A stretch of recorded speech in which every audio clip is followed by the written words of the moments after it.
Здравейте! Днес по изключение се намираме на най-хубавото място в офиса, именно кухнята.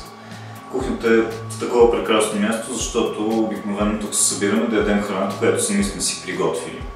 Когато говорим за домашно приготвена храна, е важно да си поговорим за нещо, което е така в основата на готвенето, именно способността да се борави с нож. Защото всяко едно готвене започва с рязането. Днес именно ще се научим как да режем по бърз и безопасен начин, защото много хора си мислят, че това е някаква особено трудна задача, а всъщност изобщо не е така.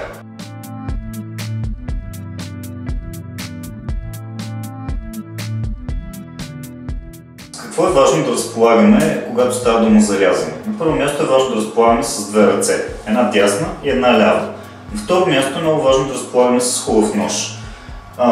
Когато говорим за хубав нож, трябва да знаем, че говорим за нож с широко острие, масивно, който горе-долу изглежда по този начин и най-вероятно не струва 10 лева, да кажем около 3 пъти повече от това. Освен нож ни е необходимо да имаме и дъска за рязане, като така доста е спорно от какъв материал трябва да бъде дъската. Аз за естетически цели съм се спрял на един много прекрасен зелен цвят, който е пластмасов. Виждате, че в ъгълчето на дъската има морковче. Това ще рече, че тази дъска е направена специално за рязане на зеленчуци. В нея всъщност няма нищо специално, освен това, че просто на нея се режат само единствено зеленчуци. Ако режете сурово месо, това е добре да се случва на отделна дъска, за да не си прехвърляте бактерии между различните хранителни продукти. На четвърто място ви трябва и нещо, което да режете. В случая сме се спряли на връзка магданос, което по-скоро изглежда като половин връзка магданос. Това е престъпление да се продава в магазините по този начин, но в случая нямахме друг избор. И сега пристъпваме към самото рязане. Обикновено се стараем да се абстрахираме от дръжките, които не ни трябват. Това е основната част, с която ще работим.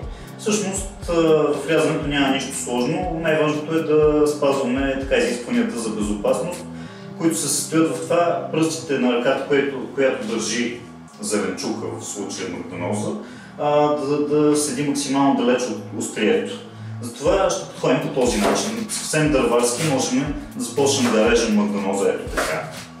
Все пак става дума за хора, които са начинаещи в кухнята и не притежават тази ловкост, която сме свикнали да виждаме в кулинарните предания. След като имате така, що бъде на грубо нарязана текстура, пристъпвате към същинското рязане, което изглежда по този начин.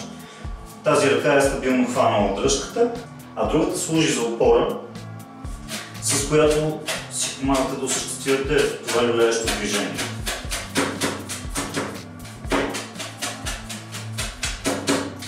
Много би било добре, ако не се мърда и дъската, което в случая не е така.